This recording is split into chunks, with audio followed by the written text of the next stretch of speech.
So we've got our given here, angle M, congruent to angle K, WM, parallel to RK. When we have parallel, what does that usually give us? Or what conclusions will you get from that? Whenever lines are parallel, we usually start talking about what things being congruent.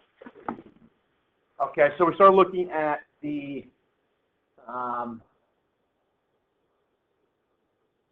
two sets of lines that are the set of lines that are parallel and a transversal, right? So if I hide that stuff, that is the picture or the image that this here is trying to get you to target. And if I view that information right there, can you guys view that this angle here and that angle there are going to have a relationship between one another? What's the relationship? They're alternate interior, therefore if the lines are parallel, those two things need to be congruent, right? Now when I erased everything or kind of hid parts of that figure, you saw that you were just left with W and R. But can I just call those angles right there in part of my figure as W and R? No, because if I say angle W, there's actually three angles down here that have a vertex of W. So that would be a problem. So we need to use three letters.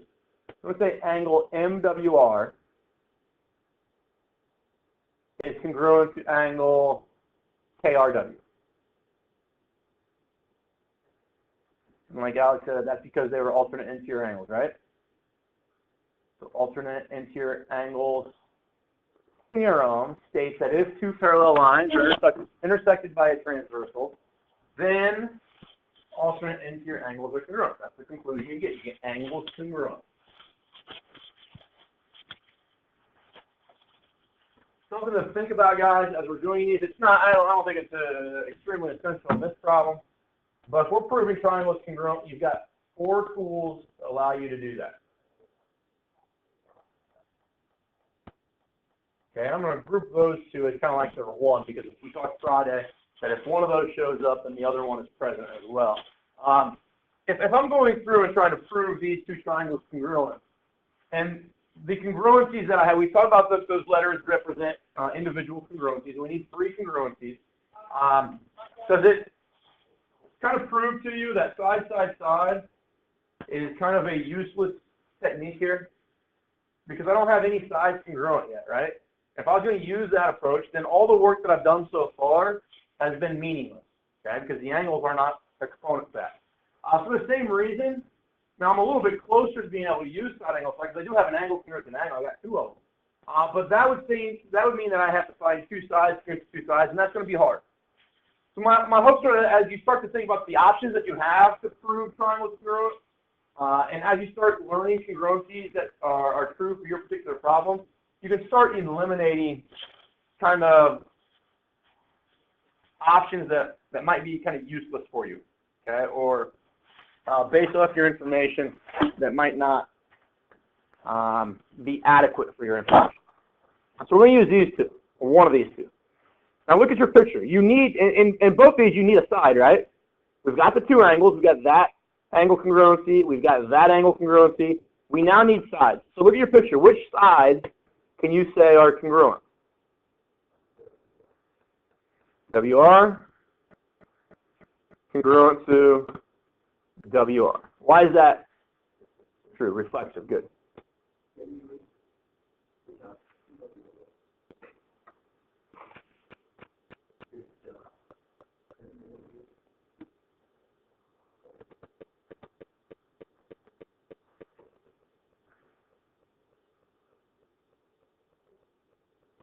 All right, so if I just kind of cover up one of those bottom triangles, that bottom triangle, what's the order of parts that you have up here identified in your picture? Angle, angle, side. And I think it's key for us to talk about that grouping. The side is not between the 2 angles, right? MW would be the side that's between the 2 angles. So the side is on the outside, okay? Or non-included, I think is the word that we've been using. So angle, angle, side up there. Now I want to make sure that the same thing is existing in the triangle on the bottom. So once my tablet turns back on, we'll do that. Good. Yeah, I just sat at home and did math problems in the basement. I'm a weirdo.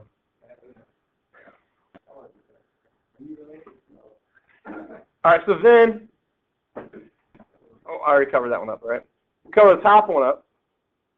Do you have the same ordering of parts? You have angle, angle side, and that one left over on the bottom. Okay. So then, once we recognize the angle, angle side on the top, the angle, angle side on the bottom, we can by all means say the triangles WMR is congruent to triangle RKW by angle, angle side.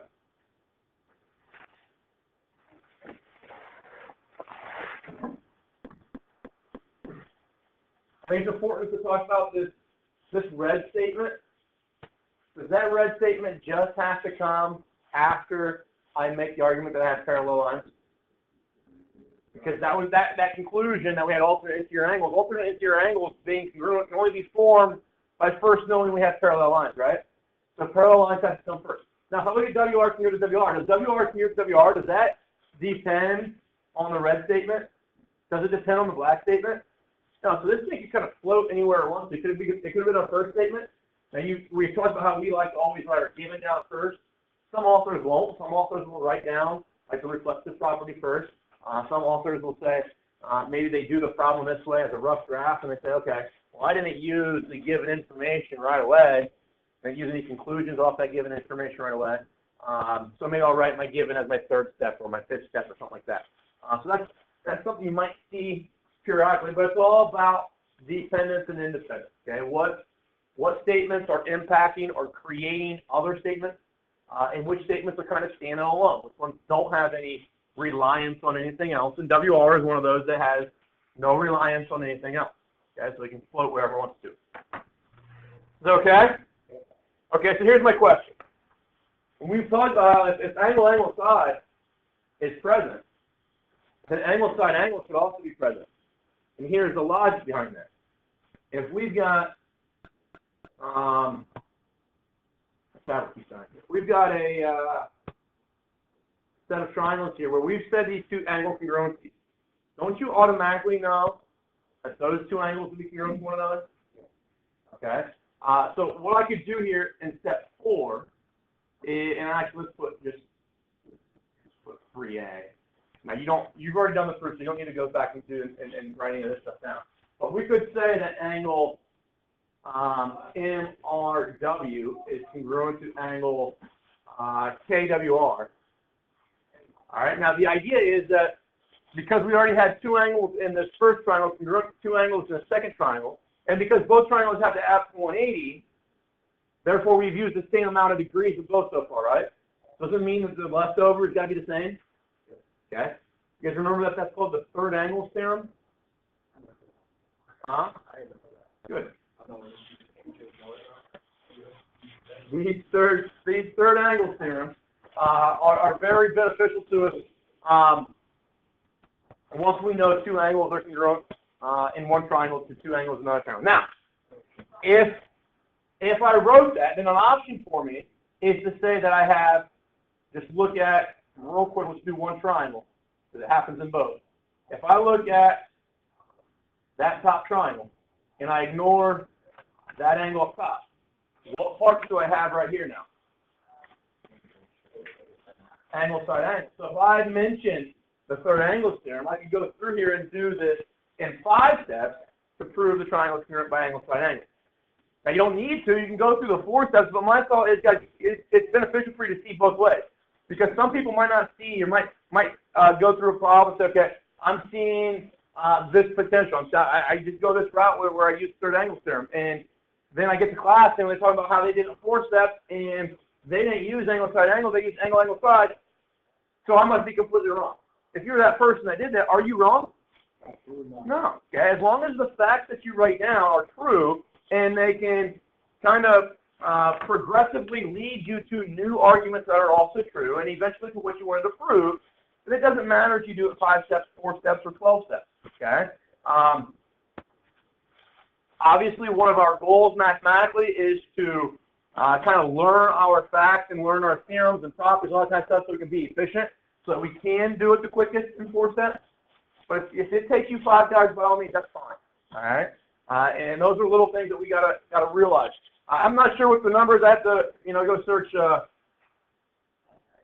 Wikipedia or something like that. But one of the most common theorems that we know is the Pythagorean theorem, right? I want to say there's like 79 different ways you can prove the Pythagorean theorem is true. Okay, 79 known ways. Okay, there might be more out there that we just haven't discovered. That seems a little bit ridiculous, doesn't it? No. But it proves to you that there are alternative versions to say the same thing. Okay. This is the last proof I want to do. It uses a very interesting concept that we talked about. And it's kind of the first time that we are going to apply that theorem that we've already talked about inside another proof. And that's why we're talking about these theorems ultimately, isn't it? It's so that we can apply them inside other proofs. Why do I talk about the third angle theorem? Why do we go through and prove that? It's because later on it might be beneficial to use that inside another proof. Why do I talk about the alternate interior angles theorem? Because you see that it's beneficial inside that last question. It was beneficial to get us through and prove that last question. So we prove these individual theorems so that later on we can use them to prove other things. One of the first theorems we did is going to show up inside this proof. And it was probably actually it might have been the first one we did. So it's probably going back, I don't know, 8-9 weeks. Okay, and this will be the first time we've used it inside a new proof.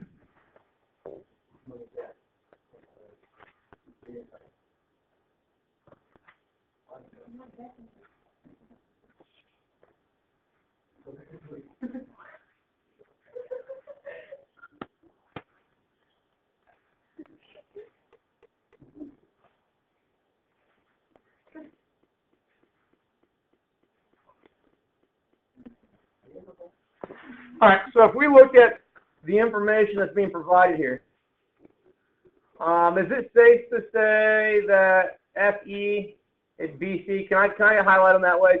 I don't want to put congruency marks in them, but that's what they're telling us, that those two segments are congruent right here. FE is congruent to BC. Okay? Is that one of our congruencies that's going to lead us to triangle congruent? Is that one of the 3 that we need? No, we need like an entire side of the triangle, right? So we need something like this green one congruent to that yellow one, don't we? Does that make sense to everybody? If we can show the green one congruent to the yellow one, then we've got a side congruent to the side. And that's kind of the hope here in a little bit that we'll try to work through. Oops.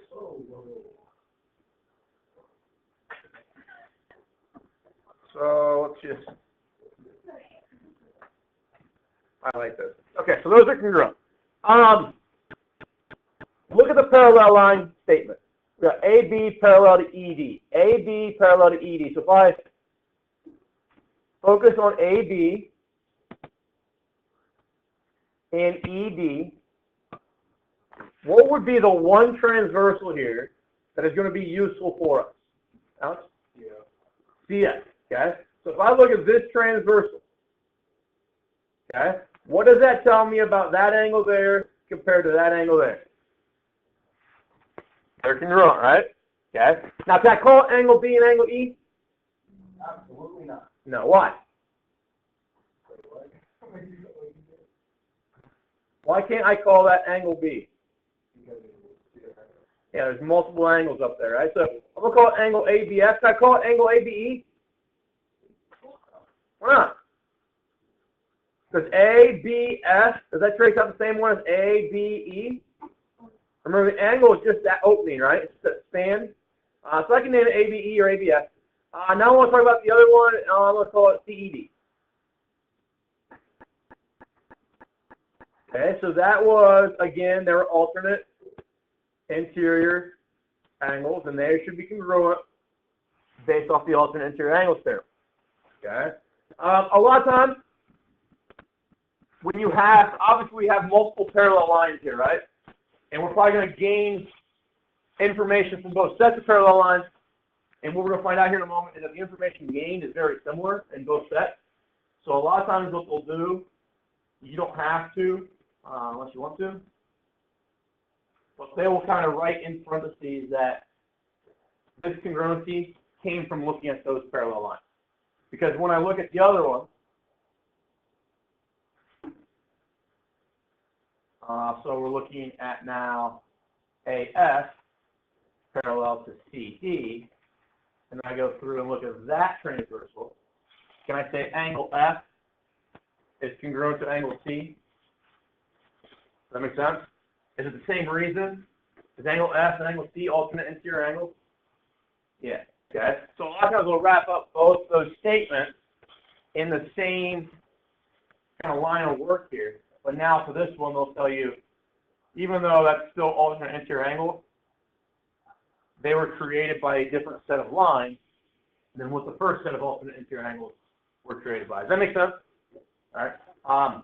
There are other areas in which they do that kind of stuff, but basically, if you're getting similar conclusions or the same types of conclusions from different segments or different lines, or maybe sometimes we'll use midpoints, and midpoint being a midpoint of different segments or something like that, they'll tell you kind of where that information, where that conclusion came from, just so you can quickly look at it and have that understanding.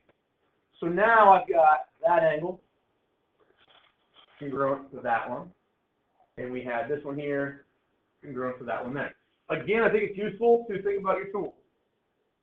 Side, side, side, side, angle, angle, side, and angle, side, angle. We have some congruencies here that are all what? All angles, okay? We said FE was congruent to BC, but those are not segments of our triangle, right? They're not sides of our triangle. So even though we've got that congruency, it's not one of our kind of top three that we're looking for.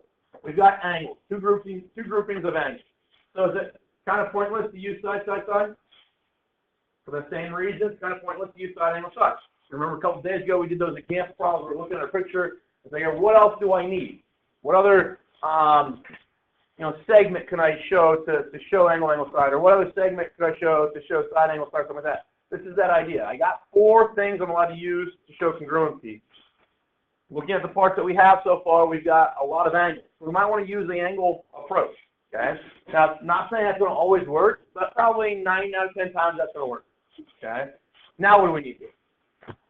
We need to say that FB equals CE. Okay. We can jump straight to FB equals CE. Straight to it. Or FB is congruent to CE. Okay? Now you said segment addition postulate, and I'm going to agree to some extent. That's part of everything. I'm going to come over here to the side. I wish I had a little bit more room, but because I'm recording this, I can't go up to the whiteboard and draw this and get it on tape. But I want to look at kind of these segments.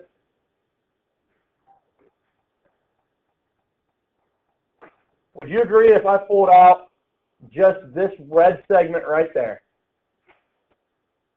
that you would have, tablet keeps dying, bear with me, one minute.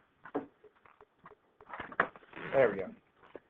If that's F, that would be E, that would be B, and that would be C, right? Have we shown that FE and BC, or we've been provided that's true? They're congruent? Give me a number. 3. So let's say FE was 3. Okay, what's BC got to be? 3. Give me another number.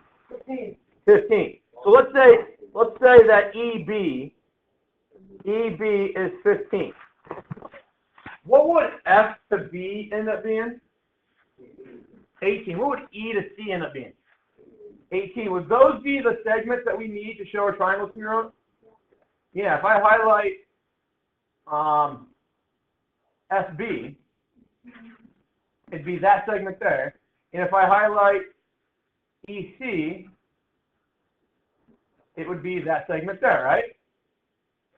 So what we want to do is go through the process, because I can't just jump straight through this without having a logical reason.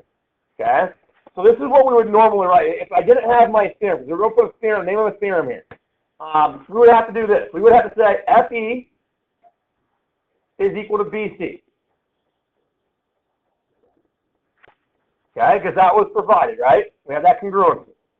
And that would be like 3 equals 3. Could I say then that if I start with FE and I add to both sides EB,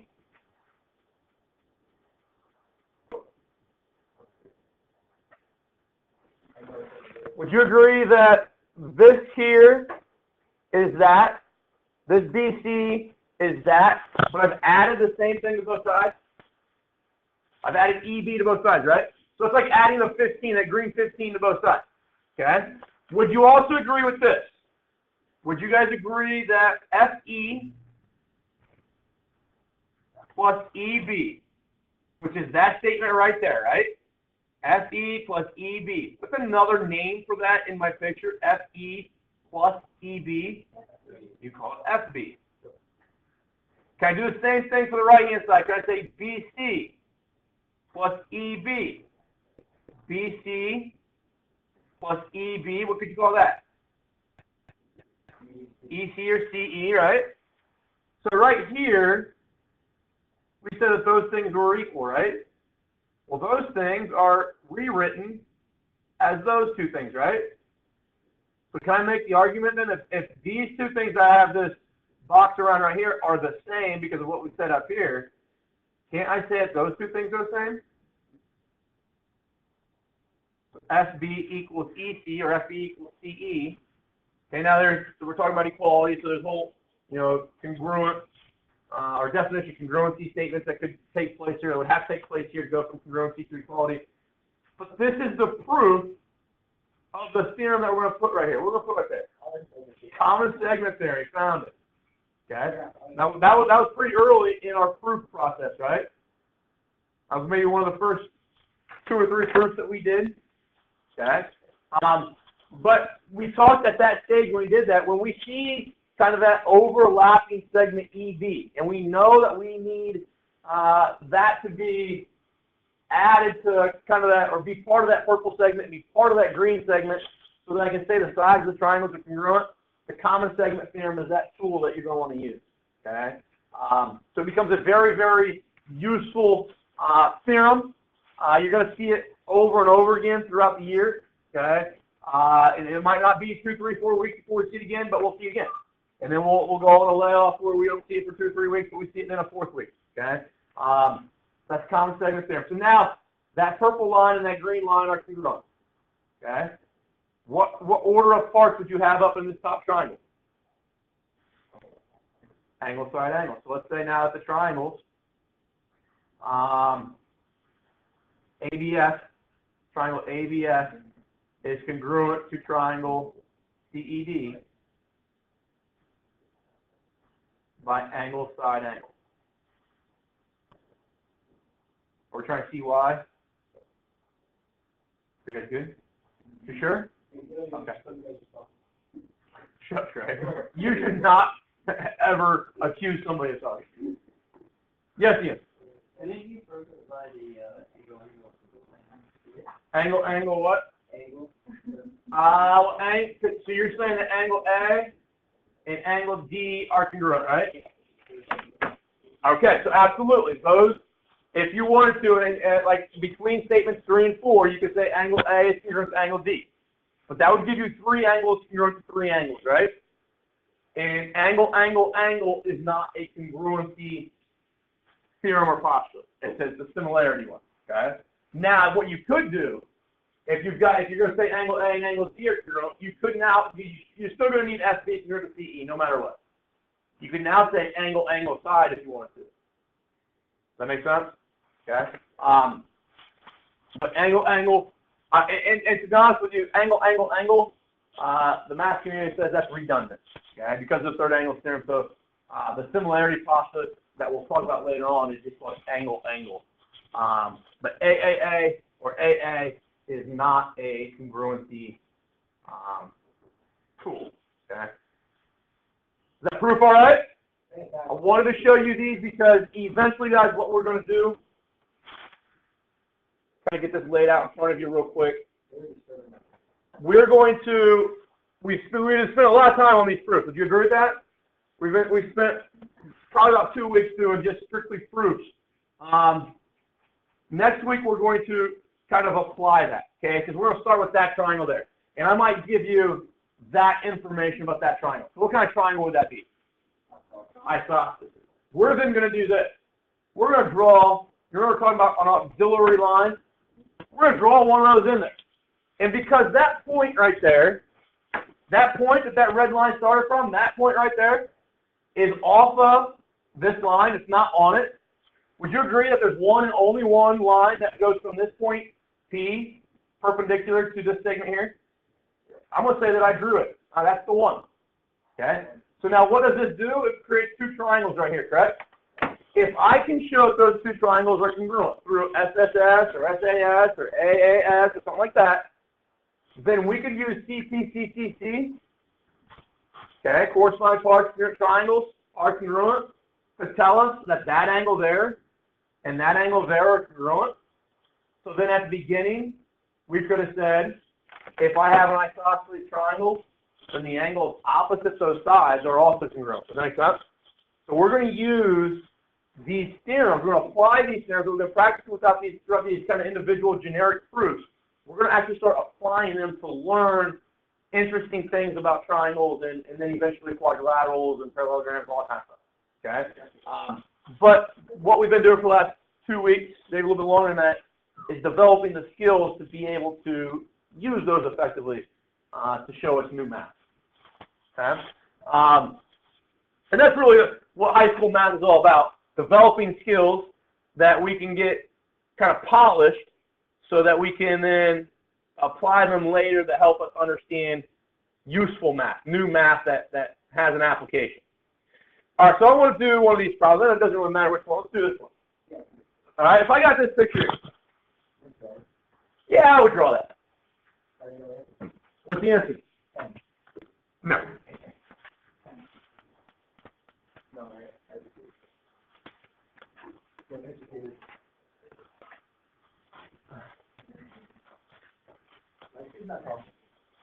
It was an educated guess, but not something new.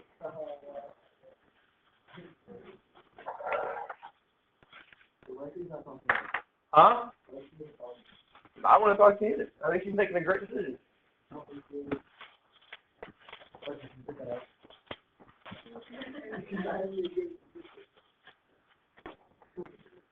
All right, so the question here is, what values, all right, and it's got a parenthesis around the S, right, there where it says values. So you guys know what that means when that happens, what they're meaning? It could be 1 or 2, okay? So it's the singularity kind of versus the plural aspect of solutions here. To show these two triangles congruent, right now you have a side followed by an angle, right? And a side followed by an angle. What would be the relationship between 3 and 4 that would allow you to say these two triangles end up being congruent? Okay, so angle 3 and angle 4 would have to be congruent, right? And what that would do for you, if those were congruent, would that give you an angle followed by an angle followed by a side? Would that give you AAS? Okay. And over here, give you AAS. Okay.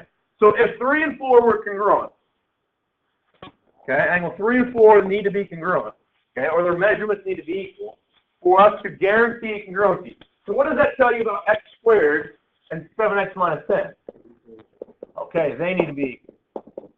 All right, so here's what kind of things I think about mathematics, okay, and what we have to realize as we're learning our algebra system. there are implied directions, meaning that when I create that equation in geometry, once I write that equation down, it's not like a miraculous thing happens and directions show up. And it says, hey, do this to this equation, right? You have to look at the algebra that is there and understand that there are implied directions, meaning the way that it's written tells you the strategy that you need to go through to solve that equation, all right? You've done this with multi-step equations a lot.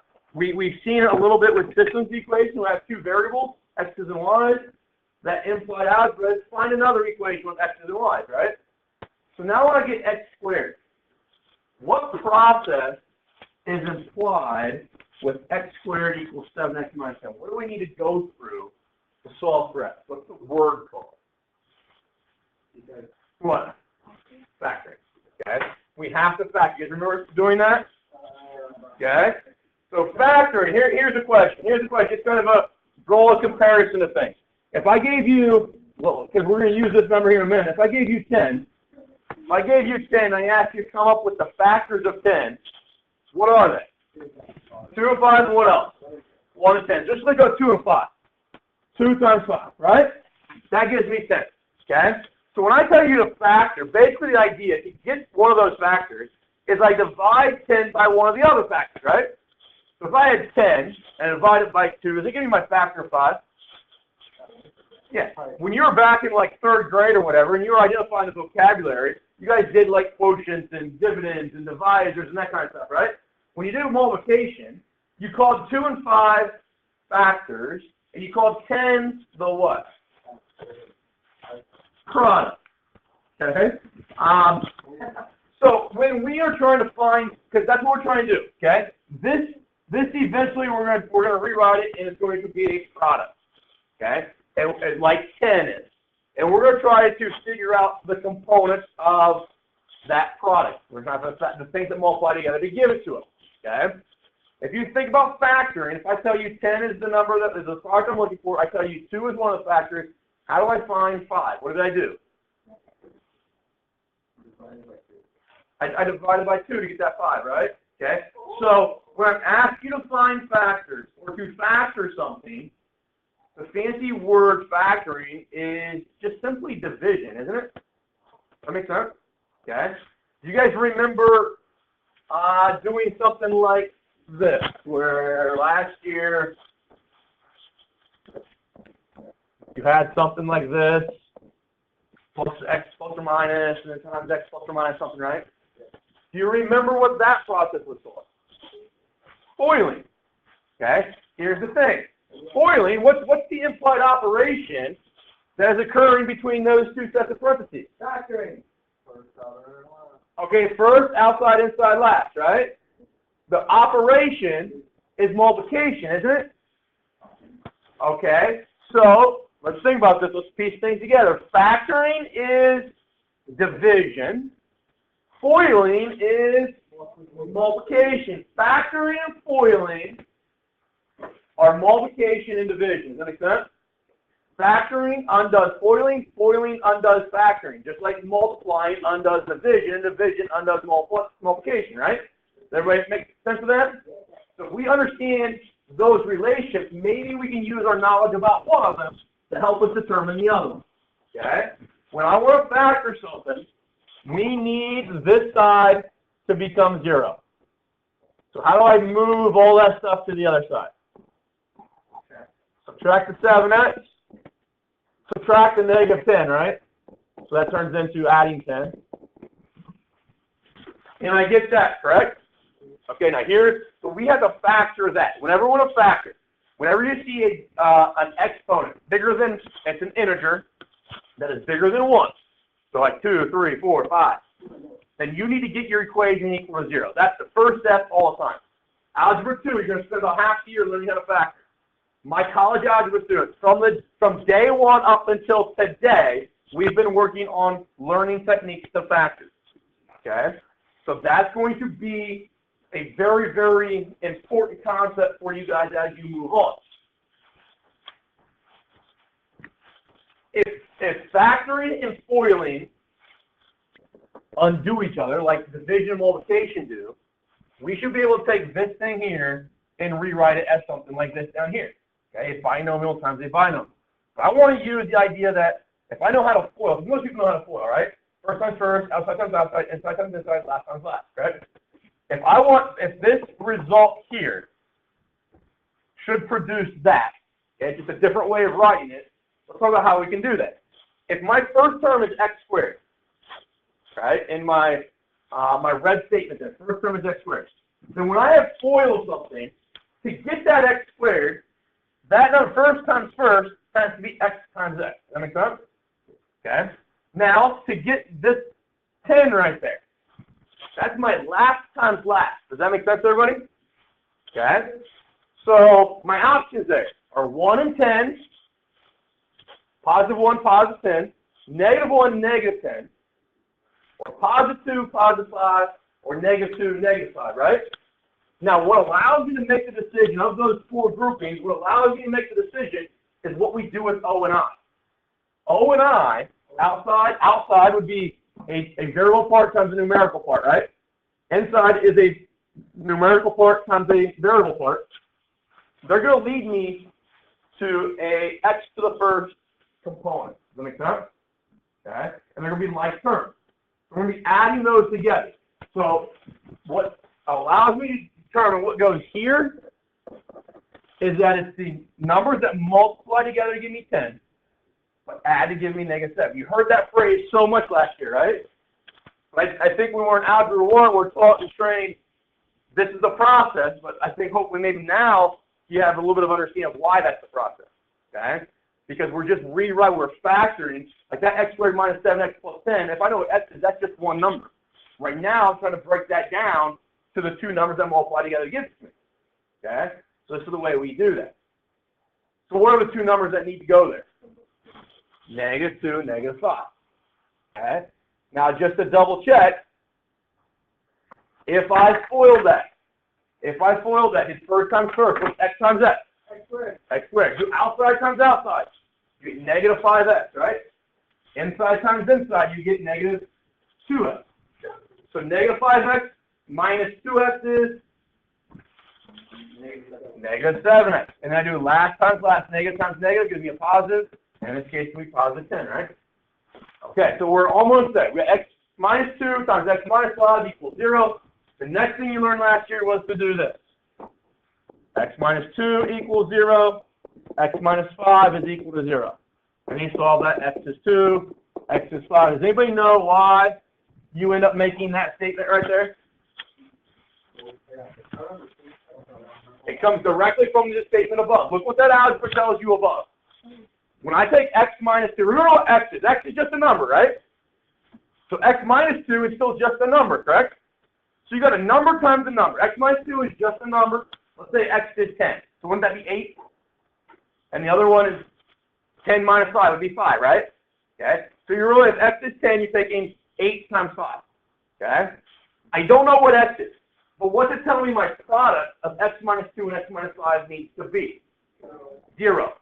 So if I'm taking two numbers and I'm multiplying them together to get 0, and I tell you in my head I'm storing one of them, I'm not going to tell you. Do you know automatically what the other one is? What's the other one got to be? Let's say I give you, I'm multiplying two numbers together, 15 and some other number. I have a number in my head, 15, right? I'm going to multiply it by another number. I'm going to give you the product to be 0. What is that other number? It's got to be 0, right? That's what this is saying. You don't know either of these numbers, okay? But when you multiply them together and you get 0, that means either that one had to be 0 or that one had to be 0, right? And that's why we set those little individual equations up and solve them. So now x is 2 or x is 5. If x is 2, think about this. If x is 2, what does this number right here go to? 0. What does this one go to? Negative 3, but what do I get when I multiply them? 0. If x is 5, what does this one go to? 3. And what does this one go to?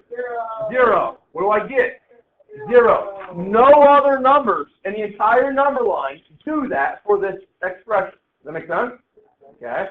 So 2 and 5. So last year you were done right there. You stop, you circle both of them, you go to the next question. Because last year, there was no context to the problem, right? This is all that you were given last year. That's all.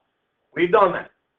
This year, we created that equation from geometry, right? These expressions, x squared to 7x minus 10, represented angle measurements, correct? Angle measurements have to be what kind of numbers? Positive, right? They have to be between 0 and 180, right? Okay? And the more math that we learn, guys, the more restrictions that we can have on these values. So, for instance, if I knew angle 1, maybe that gives me a more of a restriction on what we're going to talk about here in a moment. Or if I knew angle A or B, it could provide me some other things that we could talk about here. And we'll get into that stuff later on this year. We got to check both these. That's kind of what I'm getting at here. I want to plug those back in. If I plug 2 in right there, what do I get? 4. Right now, basically what I would do is I would check 4 to see if that violates any geometry that we know so far. And right now, this problem, because all we know is that we have angle congruency. We don't know any of the other angle measurements, right? Can I have an angle measurement of 4 degrees? Yeah, that's positive, right? Now, if I told you you know angle 1 and angle A add up to 178, would angle of 4 be allowable here? No. So that would be a problem. That's kind of what I was getting at earlier. Okay? But because I don't know a whole lot about the picture, when I plug 2 in and I get 4 back, really all I'm working for or interested in is that the result for that number right there, that measurement, is positive, and at the same time, because it comes from a triangle that's less than 180 degrees. So it's like 181. Would that be a problem? Yes. Okay? So 2 is okay. 2 works there. Does it work here? If I plug 2 in there, I get 4 back again, right? 4 is an okay angle measurement. So 2 is an answer. Just because 2 is an answer does not mean 5 is not, and it does not mean that 5 is also an answer. Does that make sense? You have to check them both. So I plug 5 in. Okay, what's x squared? X is 5. 25. Is 25 an okay angle measurement? Yeah. Yeah. If I plug 5 in right here, do I get 25 again? Is that okay angle measurement? Yeah. Yes. So because I didn't, when I plug back in, because those values that I find for this angle measurement do not violate any other geometric principles, those are both answers. Okay? Meaning then, guys, you have a triangle that has an angle of 4 degrees, or you have a triangle that has an angle of 25 degrees. Quick afternoon announcement. I was last asked to let everyone know that tomorrow's theme day is Pilgrim /